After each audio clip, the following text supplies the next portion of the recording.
Dios les bendiga, mis queridos hermanos. La paz del Señor sea sobre su vida, sobre la mía también.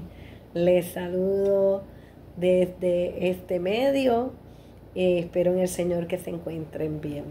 Hoy para estar compartiendo con ustedes bajo el tema una vida de oración. ¿Cuál es tu petición? ¿Le oras al Señor? ¿Qué mejor forma de buscar los modelos bíblicos de oración? Muchas veces se nos menciona que somos llamados para orar, ¿verdad? Y qué bueno que es. Orar significa hablar con el Señor, tener esa comunión, esa relación íntima con nuestro Señor Jesucristo por medio del Espíritu Santo, a través de su palabra. Sabemos que Dios nos habla a través de la palabra. Fíjate que importante recalcar la palabra sabemos, ¿verdad? Porque mucha gente se mueve en el sentir. Yo siento la presencia del Señor. Yo siento que el Señor me dijo esto, ¿verdad? Y si no está fundamentado en la palabra del Señor, es un sentir y el sentir cae dentro de las emociones. Para nosotros evitar caer o desviarnos, es necesario saber lo que dice la palabra del Señor. Amén. Sabemos que la oración incluye la adoración, incluye el agradecimiento, incluye la confesión de pecados y luego elevar nuestra petición. No es que necesariamente los 4 puntos deben estar en la oración que usted eleva al Señor, pero sí es importante que podamos acercarnos al Señor simplemente para adorarle, hablarle, derramar nuestro corazón delante de la presencia del Señor y junto con la adoración el agradecimiento, ¿verdad? Ese reconocimiento de quién es el Señor, que el Señor es todopoderoso, que Jehová reina, que de Jehová es la tierra y su plenitud, que Él es el creador, aleluya. Y esa acción de gracia, de agradecerle que somos salvos, ¿verdad? Por su gracia, que nos buscó, que nos llamó, que nos estableció, que nos hizo hijos, más allá de la creación, nos estableció a aquellos que hemos aceptado al Señor como nuestro Salvador y hemos reconocido nuestro pecado, que somos pecadores. Damos gracias por eso. Damos gracias por su amor, damos gracias por su infinita misericordia. También confesión de pecado, aleluya, porque todos los días el pueblo del Señor de alguna manera le falla al Señor. Sin embargo, el Señor dice que si confesamos nuestros pecados, Él es fiel, aleluya. ¿Cómo es Él? Fiel para perdonar nuestros pecados y limpiarnos de toda maldad. Aleluya. También dice que abogado tenemos. Claro, eso no te da libertad para que estemos pecando continuamente como una rutina, ¿verdad? Como parte de la vida cotidiana. No. Es que la naturaleza pecaminosa muchas veces tiene esa lucha, dice la palabra, no muchas veces dice que tiene una lucha contra el espíritu, ¿verdad? Y nosotros somos de naturaleza carnal, pecaminosa. Por lo tanto, a medida que nosotros vamos entrando a la presencia del Señor, a medida que nos vamos relacionando con el Señor, a medida que vamos conociendo su palabra y su palabra es revelada en nuestras vidas, pues Él va creciendo en nosotros y nosotros vamos menguando. Y al nosotros menguar, el Espíritu Santo manifiesta el fruto de lo que es el Señor Jesucristo, aleluya, y lo que es el Padre. Porque el Padre y el Hijo son uno, como decía Cristo. El carácter de Cristo de amor, que cuando caminaba, sanaba, cuidaba, ese es el mismo carácter de nuestro Dios, aleluya. Y el mismo carácter del Espíritu Santo, el que habita en nosotros. Pero para eso es necesario menguar para que Él crezca en nosotros. Sin embargo, también podemos confesar nuestros pecados y por último nuestras peticiones. Nuestras peticiones deben ir enfocadas a la voluntad del Señor. Una vida que ama al Señor, que ha entregado su corazón, que se ha arrepentido, que pide perdón, que se reconoce pecador, que se humilla delante del Señor, puede hacerle peticiones al Señor. Peticiones de intercesión por el hermano, por el que no es el hermano, por las naciones, por los gobernantes, porque el Señor nos envía a orar. Y es precisamente que quiero compartir con ustedes aquellos personajes bíblicos que se presentaron delante del Señor y oraron. Solamente unos cuantos, ¿verdad? Porque hay muchísimos ejemplos. Pero si nosotros queremos saber cómo se ora, ¿verdad? Más allá de lo que me enseña la persona, el individuo, que casi siempre venimos con una lista de peticiones, ¿verdad? Bíblicamente vemos algunos ejemplos de cómo estas vidas se presentaron delante del Señor. Y aún el mismo Jesucristo como oró. Dice en 1 Juan 5:14 que ese es el fundamento o la doctrina de la oración. Nosotros tenemos que tener este verso bíblico claro en nuestros corazones, porque dice en 1 Juan 5:14, esta es la confianza que tenemos en Él, que si pedimos alguna cosa conforme a su voluntad, Él nos oye. Fíjate que dice el número 1 que esta es la confianza. Un corazón que confía en el Dios Creador, en el Dios Padre, en el Dios nuestro. Aleluya. Una vida que confía en la dirección, en la revelación del Espíritu Santo. ¿En quién está esta confianza? En el Todopoderoso, en el Creador de la tierra y de los cielos. Nuestra mirada en Jesús, el autor y consumador de nuestra fe. Y el Espíritu Santo dirigiéndonos a adorarle a Él. Dice, si pedimos alguna cosa, pues esa cosa que vamos a pedir es por medio del Espíritu Santo, por lo tanto es conforme a su voluntad. ¿Sabe? Él nos oye. Si no es su voluntad, sigan oyéndonos porque Él nos oye, pero lo que quiere decir es que no se manifiesta esa petición, si no es su voluntad. Por ejemplo, hay gente que se atreve a pedirle al Señor, Señor, hazme justicia y mata a esta persona. Oh, eso va en contra del carácter de Dios. Aleluya. Porque el Señor dio la oportunidad para que seamos salvos, ¿verdad? Claro, vemos un Dios de juicio, pero cuando vemos ese Dios de juicio es en favor a su pueblo. Porque Él cuida de su pueblo, Él cuida de su remanente, Él cuida de su manada. Pero en uno de los mandatos el Señor nos dijo que no matarás. Por lo tanto, si en mi corazón está pedirle al Señor que mate, elimine, erradique a esa persona, eso no es la voluntad del Señor, porque en su ley Él estableció que no matarás. Eso es un ejemplo sencillo, ¿verdad? Usted aplíquelo a la voluntad del Señor, que es lo que el Señor demanda, y ahí es que Él nos oye. Hay una vida que oraba por un deseo que había en su corazón en la Biblia, y luego elevó un cántico de alegría, de emoción, de gratitud al Señor, cuando Dios le cumplió esa petición. Ustedes saben, hermanos, que por causa del tiempo, a veces es bien difícil entrar en todos los detalles, en todos los versículos.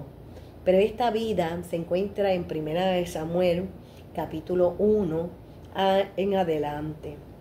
Ana era una mujer que sufría porque tenía su corazón afligido. Aleluya. Porque ella era estéril y quería ser madre.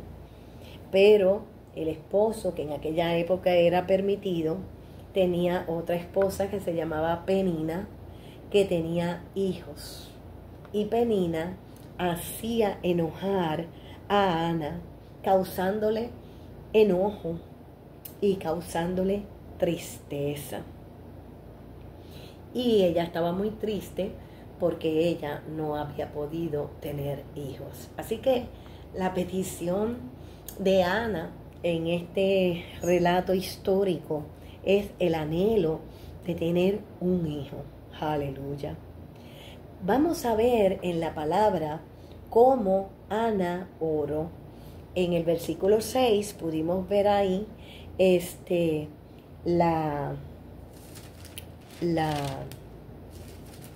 en Primera de Samuel, es que estaba en Segunda de Samuel, disculpen. En el versículo 6, ahí es donde describe cómo ella era irritada por Penina, ¿verdad? Y la entristecía y hacía que hubiese enojo. Entonces, en el 7 dice que Ana lloraba y no comía. Aplicativo a nosotros, muchas veces nosotros pedimos algo, o hay una persona que nos irrita, que nos enoja, ¿verdad? Y nos vamos delante del Señor a orar. Pero fíjate que aquí el Señor trabaja con el corazón de Ana, porque un corazón que dice, mira cómo se describe ella, dice en el verso 10, ella con amargura de alma oró a Jehová y lloró abundantemente. Había amargura en su espíritu, en su alma.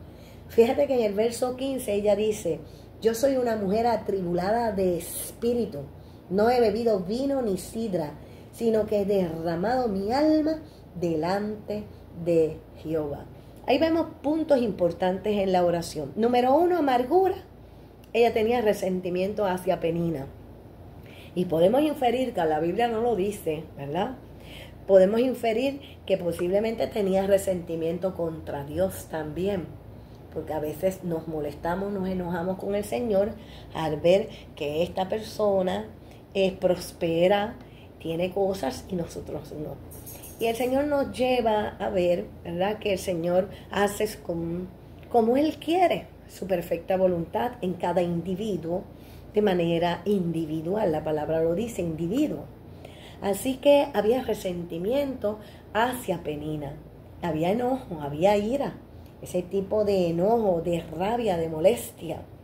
Pero también estaba decepcionada por los tratos injustos, a pesar de que su esposo la trataba muy bien, la trataba con mucho respeto y la cuidaba muy bien. Ella tenía decepción por los tratos injustos de Penina. Eso es lo que significa amargura. También hay un tipo de frustración y también hay tristeza. La amargura te va llevando a todo esto.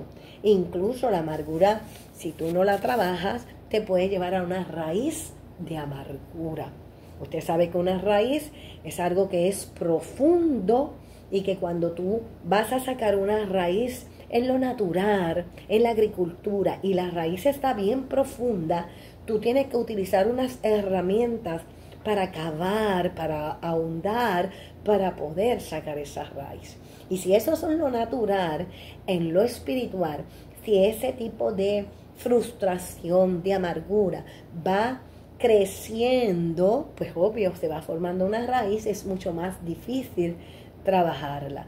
Pero lo hermoso en esta palabra es una vida de oración que, a pesar cómo ella se sentía, a pesar de su estado emocional, aquí hay una palabra hermosa cuando dice que ella se acerca a Jehová, dice que oró a Jehová, ella fue al canal correcto, aleluya. Nosotros tenemos que ir al abogado nuestro, a nuestro Señor, al igual que Ana, no delante del hombre, no delante del pastor, no delante de él. Y claro, si necesitas ayuda del pastor, ve donde el pastor.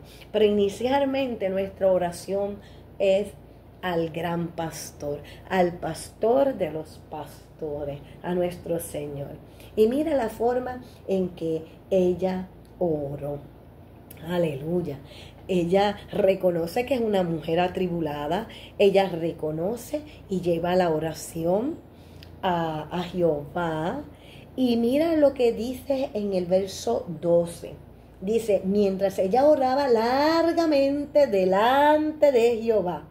Fíjate que estoy hablando de la oración, ¿verdad? No voy a hablar en términos de Elí como tal, sino que ella había dedicado tiempo, cuando dice oró largamente, había dedicado tiempo a qué, a derramar su corazón delante de la presencia del Señor. Ella no fue a toda prisa, ella no fue con la oración tipo microondas, ¿verdad? Sino que se derramó delante de Jehová. Y miren lo que ella se atrevió a orar al Señor. Mira lo que dijo en el verso 11. E hizo voto, una promesa, diciendo, pero mira la oración. O sea, ya está haciendo una promesa es algo voluntario que tú haces, ¿verdad? Claro, la palabra dice que tú que le haces una promesa al Señor, no tardes en cumplirla, ¿verdad? Y si le has hecho una promesa al Señor y no la has podido cumplir, confiésalo delante del Señor, que el Señor te perdona, te limpia, ¿verdad? Pero a veces es mejor no hacer promesa que no vayamos a cumplir. Pero si la has hecho y no la has cumplido, ora al Señor. Esto es un paréntesis para que el Señor perdone eso que le prometiste. Ana sí cumplió la promesa, ¿verdad? Ana fue fiel en el cumplimiento de la promesa. Pero mira la forma en que oró, que eso es lo que estamos viendo, una vida de oración. Ella se acercó y hubo adoración. Lo primero que dijimos que en una oración debe haber adoración. ¿Qué adoración? Pues mira, cuando ella dice Jehová de los ejércitos, ella está reconociendo en esa pequeña frase el poderío y la autoridad de Jehová, no de un ejército, sino de los ejércitos, del Creador, de que no está solo, está acompañado, pero también hay humildad, un corazón humilde y contristo. Dios no lo echa afuera. Fíjate cuando ella dice, si te dignares mirar a la aflicción de ¿qué? De tu sierva, reconociendo que ella era esclava del Señor, reconociendo que ella era una servidora. Entonces, humillada delante del Señor, reconociendo su poderío y su autoridad, le ora y le dice, Señor, mira mi aflicción, aleluya, mira mi dolor, mira mi angustia, Señor. Luego le dice, y te acordares de mí. No es que ella no sepa que Jehová no la ve, es que en su dolor y en su amargura, ella sentía que Jehová la había olvidado, que estaba abandonada como siervo, pero la palabra dice, nunca te dejaré, nunca te abandonaré. Pero en su oración, ella le dice, Señor, si te acuerdas de mí. Y mira lo que le dice, no te olvidares de tu sierva, el sentir. ¿Qué desea el Señor? Que vayamos delante de Él, humillados, con un corazón abierto, sin hipocresía, aleluya, sin apariencia, porque un siervo sabe que nosotros no podemos engañar al Señor, que cuando el Señor nos mira, es más, el Señor no nos tiene ni que mirar, porque Él lo sabe todo. Es que a veces uno dice, ay, que si el Señor me mira, ¿verdad?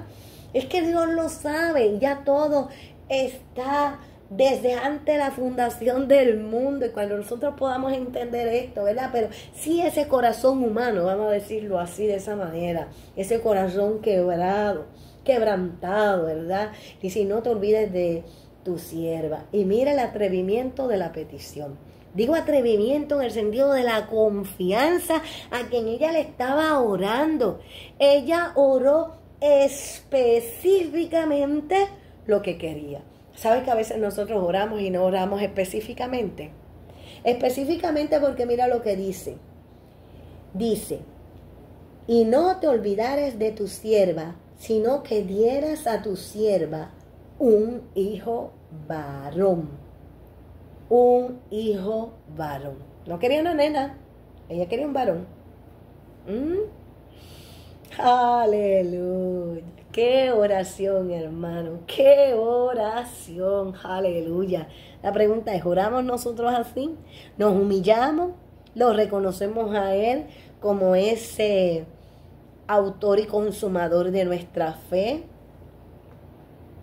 Creemos y confiamos, y esta es la confianza, ¿verdad? Ahora bien, mira la promesa.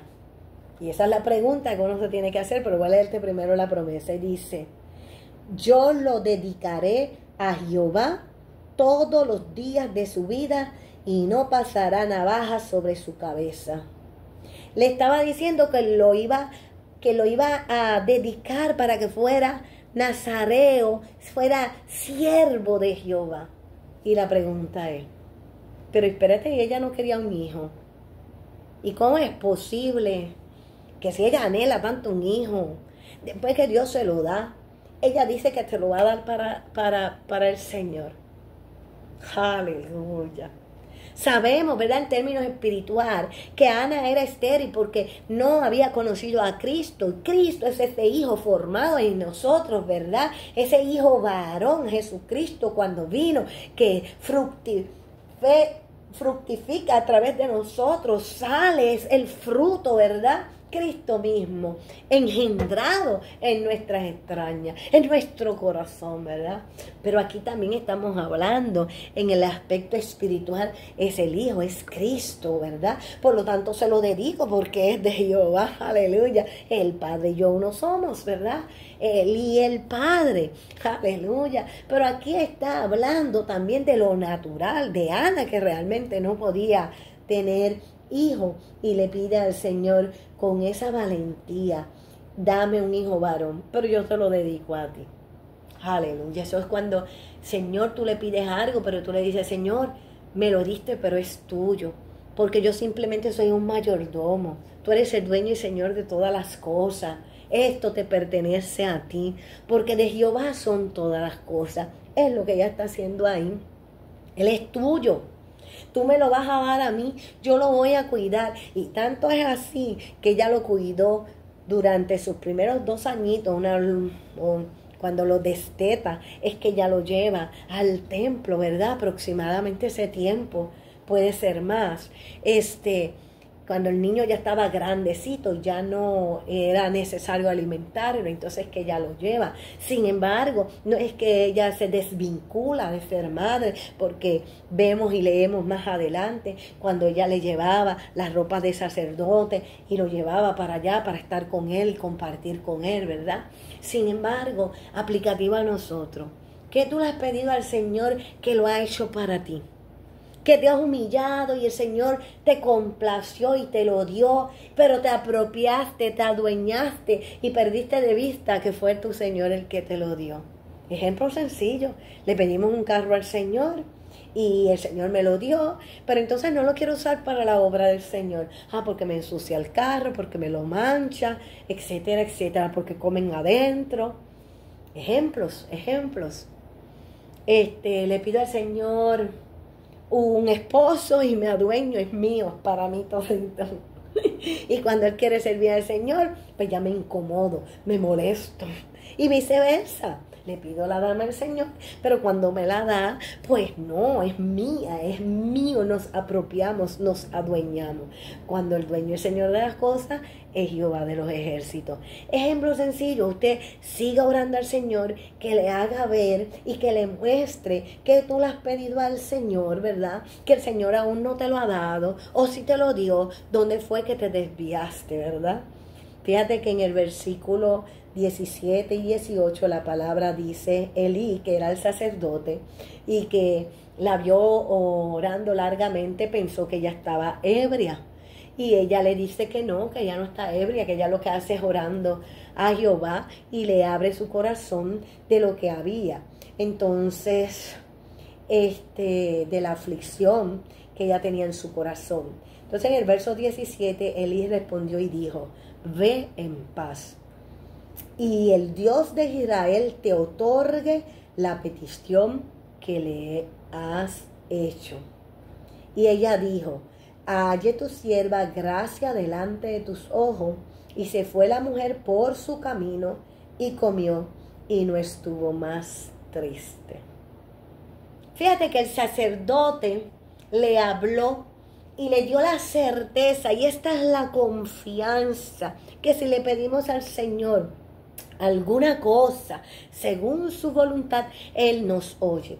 Y ahí, cuando Elí le habló, le está diciendo que el Dios de Israel le otorgue la petición que le has hecho. ¿Y qué hizo ella? No volvió a estar orando triste, amargada, que es lo que nos pasa a nosotros muchas veces. Oramos y vamos con la misma petición, la misma petición, la misma petición, la misma. Como la viuda, porque eso es lo que se nos enseña.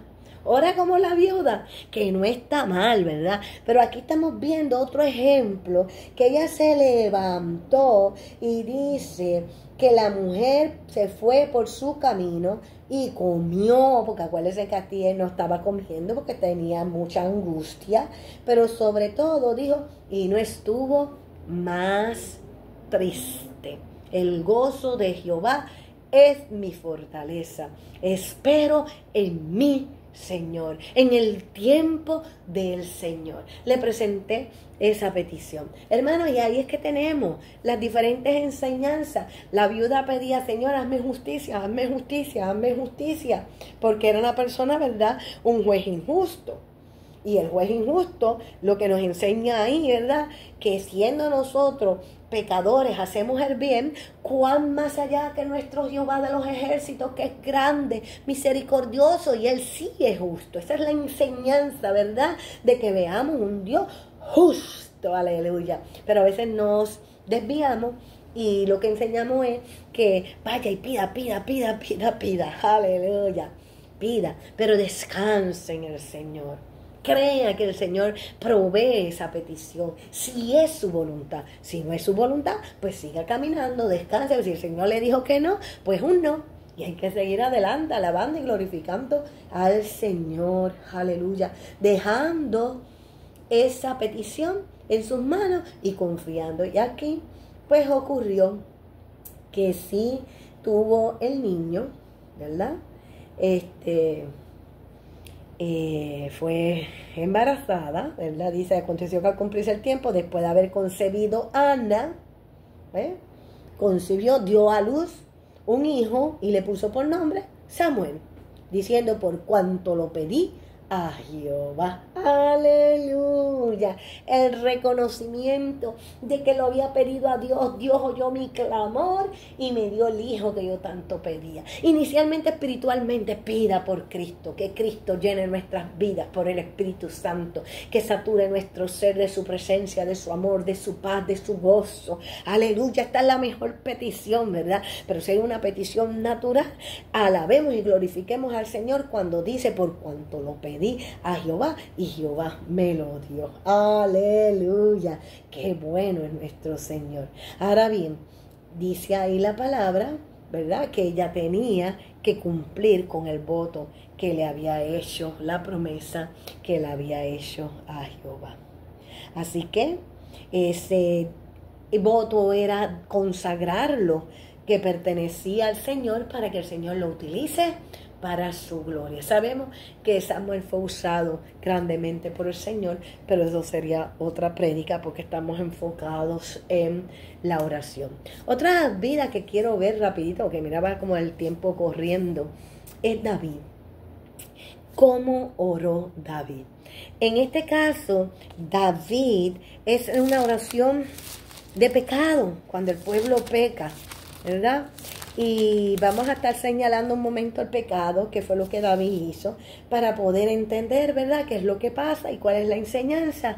En el caso de David, en este tipo de oración que vamos a compartir, es cuando Dios dice que no y nosotros como pueblo vamos a apelar por la misericordia, por la gracia del Señor, a ver si el Señor tiene misericordia, pero si el Señor dijo que no, es no. Puerta que Dios cierra, puerta que no abre. La dejó cerrada. En el arca de Noé cerró la puerta, ¿verdad? Ya no podía entrar nadie, hasta cuando él decidió abrirla, pero para que no entrara el pueblo, sino para que saliera Noé y su familia. Podemos entender que Dios dice que no. Nos gustan mucho los sí y nos gozamos cuando el Señor nos dice que sí. Pero cuando el Señor te dice que no, no te contesta la petición, hermano. Si no te contesta la petición, eso es un no. No insistas más orando, dale. Llevas 5 años orando lo mismo.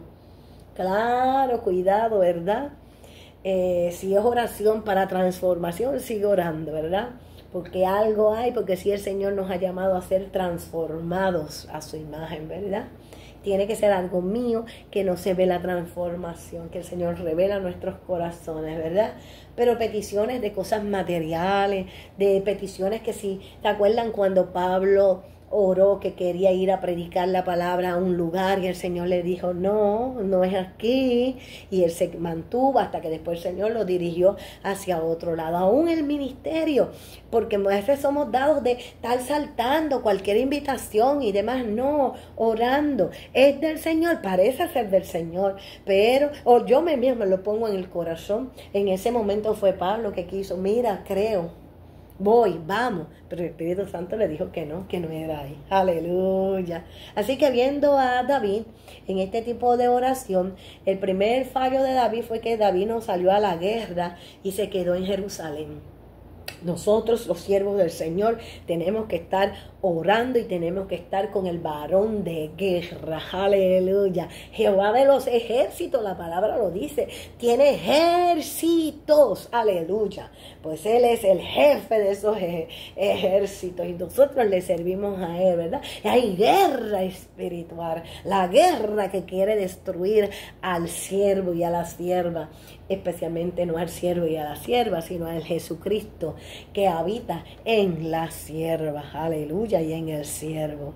Ese fue el primer error de él. ¿Qué pasa? Que sus ojos se pusieron a mirar, como estaba así descansado, estaba mirando aunque no tenía que mirar.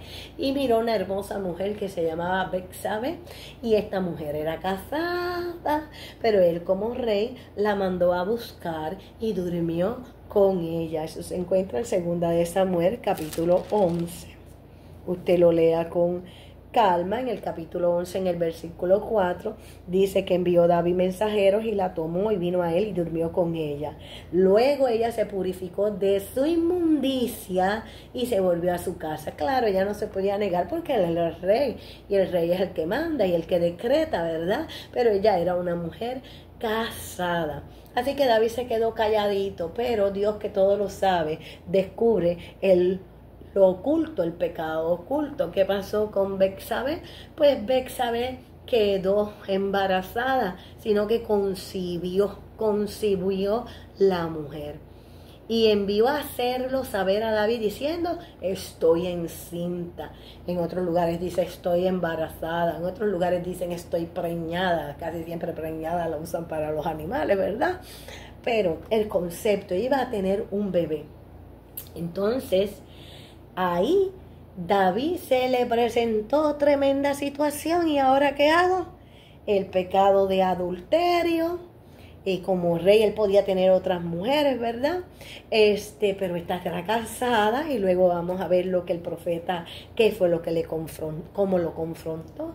Ahora estaba embarazada. Pues ahí viene el engaño, la mentira, la maquinación. Pues mira, voy a hacer esto otro para poder tapar mi pecado. Y eso es lo que aborrece Jehová, porque el deber de él fue arrepentirse y ir a los brazos del Señor. Pero no, él tramó en su cabeza. ¿Y qué fue lo que hizo? Dice, entonces David envió a decir a Joab, envíame a Urías y Eteo. Y cuando Urías vino a él, David le preguntó por la salud de Joab y por la salud del pueblo y por el estado de la guerra. Pero mira lo que le dice. ¿Cuál era el plan? En el verso 8 le dice, descienda a tu casa, lava tus pies. Y saliendo Urías de la casa del rey, le fue enviado presente de la mesa real. ¿Ve? Lo mandó a la casa para que estuviera con su esposa, para tratar de pasar que ese hijo era de quién, de él. Pero este hombre era un hombre leal al rey, leal a la guerra, leal. Entonces dice el verso 9, mas Urías durmió a la puerta de la casa del rey con todos los siervos de su señor y no fue a su casa. Imagínense ustedes, se le echó a perder el plan a David. ¿Qué pasa? Que entonces en el verso 12 le dijo David a Urías, quédate aquí aún hoy y mañana y te despacharé. Y se quedó Urías en Jerusalén aquel día y el siguiente. Pero mira el próximo engaño. Aquí trató de mentir, pero mira ahora lo que hace, planifica. Y lo triste del caso es que lo planifica y lo envía con él mismo. Engaño. Ahí le dio comida, que estuviera cómodo, pero estaba tramando lo perverso del corazón. Y le dice, en el 13 le dice, y David lo convidó a comer y a beber con él. Hermano, qué triste. Hasta embriagarlo. Mas no fue a la casa, trató de esa manera. Venida la mañana, como no lo logró, y siguió siendo leal a David, mira lo que hizo. Y escribió en la carta diciendo, ¿qué fue lo que el mensaje que David mandó en la carta? Poned a Urías al frente en lo más recio de la batalla y retiraos de él para que sea herido y muera. Planificó su muerte, bien clara. Déjenmelo solo al frente de la batalla. Wow, el pecado, la maquinación, el que crea que está firme, cuidado no caiga, ¿verdad? Pero ahí vemos cómo muchas veces nos engañamos a nosotros mismos. Pero la palabra dice en el verso 27, la parte final, dice, y más esto que David había hecho fue desagradable ante los ojos de Jehová. En él, segunda de Samuel 11:27 dice, mas esto que David había hecho fue desagradable ante los ojos de Jehová. El Dios que lo ve todo, el Dios que sabe todo, vio la caída terrible de David. Wow. Pero entonces ahora viene la parte donde Natán confronta a David con su pecado y le trae una historia, ¿verdad? Donde le habla, y cuando David emite el juicio, eso está en el capítulo 12, Natán le dice, ese hombre eres tú. ¡Wow! ¡Qué cosa tremenda! Cuando David en su juicio dice que ese hombre es digno de muerte, y mencionando el nombre de Jehová, vive Jehová, que el tal que hizo eso es digno de muerte. Y podemos ver que Dios se desagrada porque David no fue donde él, porque David era un guerrero, David mataba personas, David lo tenía todo. El desagrado del Señor es precisamente porque fue con una mujer casada, cuando él pudo haber escogido cualquier dama hermosa, ¿verdad? Porque lo podía hacer en aquel entonces. Hoy en día no se puede hacer, ¿verdad? Según las leyes y demás, pero en aquel entonces era permitido. Pero el punto era que David lo tenía todo. Y fue donde ¿quién? Donde una persona que era sola, que era leal, que era una persona que solamente tenía una esposa, y él, teniéndolo todo, quiso adueñarse de lo que no era de él. El engaño, porque no fue en arrepentimiento. Si Dios no lo confronta, David no se hubiese descubierto el pecado. Él no se hubiese arrepentido como tal. Porque sí sabemos que David se arrepintió de su pecado. En el Salmo 51 lo podemos leer, yo no puedo entrar en él, búsquelo usted, donde él llora ante la presencia del Señor y le dice, crea en mí un corazón limpio. Y todo este pecado de David trae una consecuencia, y toda consecuencia de pecado nos lleva a la muerte. Y ahí vemos cómo Dios estableció la muerte para el niño, la consecuencia inicialmente. De ahí en adelante también la casa de David pues fue trastocada en otros eventos, ¿verdad? Que usted lo puede leer en la Biblia y lo puede ver más adelante. Pero sin embargo, le dice en el verso 9, y le dice, porque pues tuviste en poco la palabra de Jehová, haciendo lo malo delante de sus ojos. A Urías Eteo heriste a espada, y tomaste por mujer a su mujer, y a él lo mataste con la espada de los hijos de Amón. Nada es oculto delante de los ojos de Jehová. ¿Por qué Dios no contesta tu petición? ¿Estás en pecado? ¿Estás haciendo pecado? Entonces dice el verso 10 que es la consecuencia, por lo cual ahora no se apartará jamás de tu casa la espada, por cuanto menospreciaste y tomaste la mujer de Urías, Eteo, para que fuese tu mujer. Wow, no obedeció, pecó y viene la consecuencia. Entonces después le dice, le da la parte del pecado que le iba a hacer, el juicio que Dios iba sobre David. Entonces en el verso 13 vemos el arrepentimiento aquí manifestado, pero también en el Salmo 51. Entonces dijo David a Natán, pequé contra Jehová. Reconocimiento, hermano, él no fue con rodeo. Señor, he pecado contra ti. Porque al decírselo a Natán, que era el profeta, estaba reconociendo que él era el siervo del Señor y que el siervo del Señor le había traído una palabra profética donde le estaba señalando el pecado. Pero entonces ahí le dice, también Jehová ha remitido tu pecado, no morirás, ¿verdad? Lo perdonó, él no moriría, pero tendría una consecuencia. Y sí había una consecuencia que era la muerte de su hijo, la muerte de su hijo. ¿Ves? Consecuencia de pecado. Muchas veces el pecado no recae sobre la persona, el juicio, sino sobre sus parientes. Míralo aquí. Y dice, y el hijo que te ha nacido ciertamente morirá, porque hiciste blasfemar a los enemigos de Jehová. Y Natán se volvió a su casa, y Jehová hirió al niño y lo enfermó gravemente. Entonces, mira lo que pasa. Ya Dios había hecho el dictamen, el decreto de que el niño moriría. La consecuencia del pecado es muerte. Entonces David, venimos nosotros, vamos delante de Jehová, porque nosotros conocemos que Jehová es un Dios de misericordia, un Dios de gracia, un Dios de amor. Y aún David se acercó, la forma de orar delante del Señor, dice, entonces David rogó a Dios por el niño. Eso es en el verso 16. Un ruego tiene que ver con clamor, con llanto, con mucha tristeza, un corazón derramado. Tanto es así que dice, y ayunó David, o sea, él no comía mientras el niñito estaba ahí con la enfermedad grave. Y entró y pasó la noche acostado en tierra. O sea, ese que era un rey, ahora estaba allí en una actitud de tirado en la tierra, orando, llorando, para ver si el Señor tenía misericordia. Muchas veces el Señor tiene misericordia y se compadece.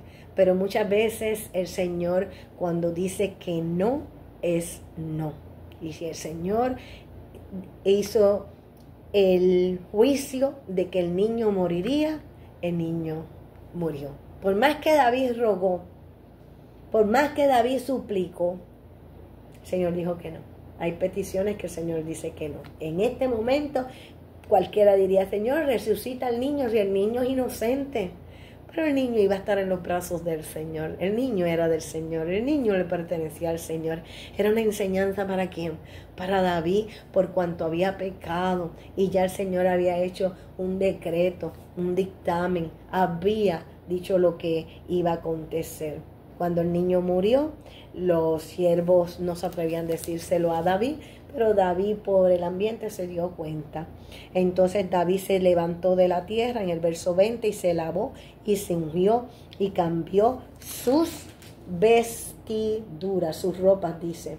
En este caso se puso nuevamente las vestiduras reales y entró a la casa de Jehová. ¿Y qué hizo? Y adoró. Hermano, y uno dice, wow, pero ¿cómo es posible? Pero David sabía y había visto la misericordia de Dios para con él, que le había perdonado.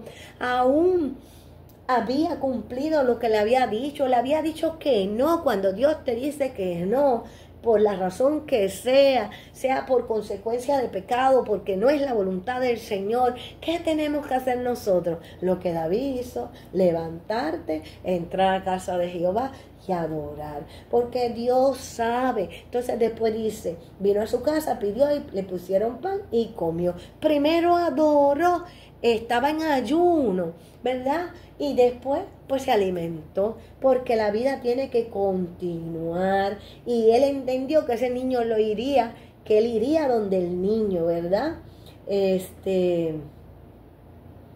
Dice, déjame ver si lo veo aquí, ¿ve?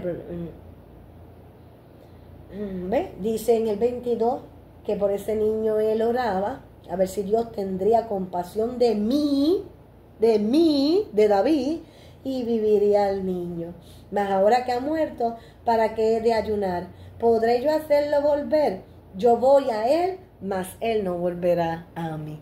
El poderío, el sometimiento a la decisión del Padre, de lo que él hizo, y el agradecimiento por haberle perdonado, por haberla amado. Por eso él decía, créanme un corazón limpio. Aleluya.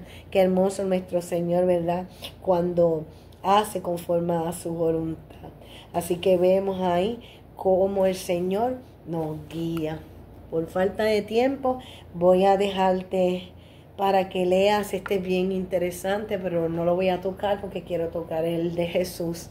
Pedro, otra vida que me encanta esa palabra de dirección, de romper nuestros esquemas, cuando el Señor le dice mata y come, y él está así. Pero el punto es que dice que Pedro subió a la azotea para orar, y cuando subió a la azotea Dios le dio una visión. ¿Qué es lo que nos quiere decir eso? Cuando tú buscas orarle al Señor, el Señor te va a mostrar, ¿verdad? Pero lo que le mostró en este caso era una cosa terrible que iba en contra de lo que él había aprendido, ¿verdad? Cuando el Señor le dice mata y come. Pero a la misma vez el Señor está tratando con Cornelio, que oraba, ¿verdad? Porque tenía la necesidad de ver y conocer al Señor. Y mira qué hermoso. Entonces Dios hace, búsquelo, eso se encuentra en Hechos 19, Hechos versículos 19 y 20, versículo 30 y versículo 32. Es una palabra hermosa. Cuando entonces llega Pedro a la casa de Cornelio, Cornelio está sentado esperándolo ya, porque el Señor se lo había revelado, y empieza esta manifestación de la declaración de la palabra, y ahí Cornelio, que era un varón justo, ¿verdad? Que le temía a Jehová, necesitaba convertirse, y ocurre la conversión. Pero es maravilloso cuando Dios utiliza dos vidas y las encuentra para cumplir su propósito. Léelo, ese está precioso, me encanta. También vamos ahora a ir a Jesús, que no lo quiero dejar, ¿verdad? El autor y consumador de nuestra fe. Jesús también oraba, aleluya. Jesús oraba para tener dirección con el Padre ahí, porque siempre decía que él hacía lo que el Padre le decía que hiciera, ¿verdad? ¿Y cómo era? Pues se iba en oración. Por eso es que el Señor nos dice que oremos más, que el Señor nos enseñe a orar, que vayamos con ese corazón, que pasemos tiempo con Él en la oración, ¿verdad? Porque esta es la única manera que el Señor nos habla.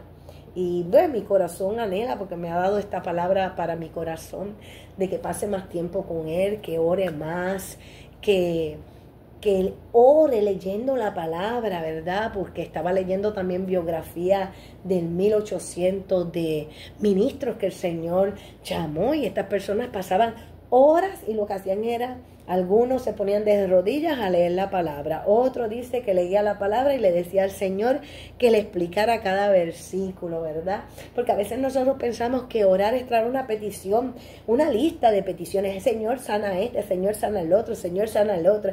Yo no estoy diciendo que eso no sea correcto. Sí, el Señor nos mandó a orar los unos por los otros, pero más allá el Señor lo que quiere es esa oración de revelación de quién es Él, y como consecuencia se le enseña al pueblo, y el pueblo descansa que si es la voluntad del Señor, si está en el plan del Señor, el Señor obra esa petición que usted tiene, ya sea de sanidad, ya sea de dirección, sea de compra, ya sea de lo que sea, ¿verdad? ¿Por qué? Porque está en esa íntima comunión, en esa relación con el Señor, y ese es orar. Orar es hablar con el Señor, pero como decía el doctor Charles Townley, dice que a veces nosotros, y yo lo he hecho, venimos y oramos cargados y inmediatamente nos levantamos, y cuando el Señor nos va a hablar, pues se quedó con la boca abierta. Esto es un decir, ¿verdad? Sino que iba a hablar, pero ya tú te fuiste. Porque Dios es dueño y señor de su creación y Él no tiene prisa. Él no tiene prisa. Mírenlo, aquí en Jesús pasó toda la noche orando. Toda la noche. Yo le decía a los hermanos, si la noche empieza a las 6:15, ahora que estamos en el periodo navideño invierno, y el amanecer es como a las 6, pues son 12 horas. 12 horas, hermano. Bueno, para que el Señor nos ministra a cada cual. En Marcos 1:35, y especialmente por mi vida, ¿verdad? Que el Señor me ayude. Mira lo que dice Jesús: levantándose muy de mañana, siendo aún muy oscuro, salió y se fue a un lugar desierto y allí oraba. Yo no te estoy diciendo, hermano, que vaya a un lugar desierto. Yo te estoy leyendo lo que dice la palabra en aquel entonces Jesús. Pero usted tiene una casa, tiene diferentes habitaciones, organice y establezca su agenda. Sin embargo, dice, levantándose muy de mañana, siendo muy oscuro, donde hay el silencio, donde hay mayor intimidad. Venga, adore al Señor, lea la palabra, que este es el alimento total. Usted se llena de la presencia del Señor, ¿verdad? Mira que en ese momento que él está orando solito en el desierto, llegaron la gente. Dice que llegaron, lo buscó Simón y con los que él estaban, ¿verdad? Y entonces le dice, todos te buscan. Pero ya él tenía dirección. Mira lo que le dijo: vámonos a los lugares vecinos.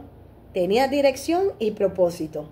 ¿Cuál era el propósito? Para que predique también allí, porque para esto he venido.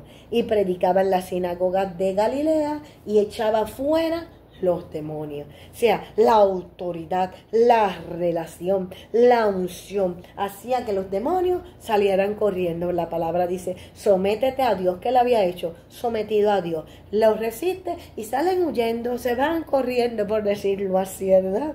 Pero qué hermoso que en ese momento él sabía hacia dónde iba y qué era lo que iba a hacer: predicar y libertar a las personas. En Lucas 6, ¿verdad? Vamos a ver la oración que él hizo, que esa es la que tiene que ver con toda la noche, para poder tener dirección de escoger sus 12 discípulos. En Lucas 6, verso 12, dice, en aquellos días él fue al monte a orar. Otra vez, lugar solitario, donde no haya mucha gente, para escuchar el silbo apacible de la voz del Señor. Y dice, y pasó la noche orando a Dios. La noche, ¿verdad? La noche. Y cuando era de día, pues amaneció, ya le estaba claro, ya había recibido la dirección, había estado en la comunión, había estado en la relación del Señor. Y dice, y cuando era de día, llamó a sus discípulos, todos los discípulos, y escogió a 12 de ellos, a los cuales también llamó apóstoles. Y los menciona a quienes él escogió. Pero quiero leer en el 16 que dice, y Judas Iscariote, que llegó a ser el traidor. Él lo escogió. En el discernimiento, no se equivocó.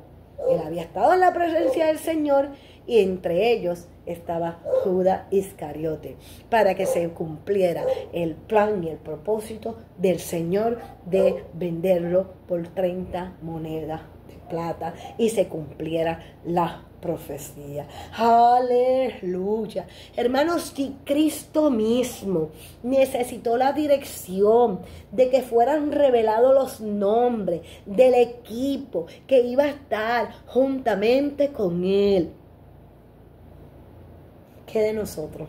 Si ese es el ejemplo, aleluya. En Marcos 1:31 vimos que lo envió a predicar y echar fuera demonios, que le pidió dirección. En Lucas 6 vemos que oró toda la noche para tomar decisiones importantes, para tener discernimiento. ¿A quién escojo? Aleluya. Para tener la comunión y la relación con el Padre, porque estos apóstoles eran los que iban a hacer la obra con él. Los 12 apóstoles, el gobierno del Señor Jesucristo. Aleluya. Entonces en el verso 17 empezó la obra. ¿Qué pasó? La gente se acercaba. ¿Para qué? Para oír la palabra, para oírle. Mira, lo dice en el 17. Para oírle y para ser sanados de sus enfermedades. Y los que habían sido atormentados de espíritus inmundos eran sanados. Y toda la gente procuraba tocarle porque poder salía de él y sanaba a todos. ¿Y por qué había poder y sanaba a todos? Porque ese era el propósito. Pero porque él había pasado la unión, la comunión, la noche, la relación. Se había relacionado. ¿Con quién? Con el Padre. Si Jesús mismo lo hizo, ¿qué de nosotros? A veces te pregunta, no tengo dirección, no entiendo, estoy perdido, no escucho. Pero el Señor nos está llevando a través de este mensaje, especialmente en mi vida, que el Señor me lo dio. Sigo pidiendo oración por mí, para que el Señor nos hable, pero la única manera es teniendo esa relación, teniendo ese tiempo, separándonos para Él, consagrándonos para Él. Pero hemos visto aquí la oración de peticiones, de anhelos en nuestros corazones, la oración de arrepentimiento, la oración de cuando el Señor te dice que no, la oración de revelación, que es la de Pedro con Cornelio, cuando les revela a cada uno en visión y el encuentro y la palabra se manifiesta. Aleluya, qué hermoso, ¿verdad? Que el Señor te diga, vete a casa de fulano, porque fulano te está esperando.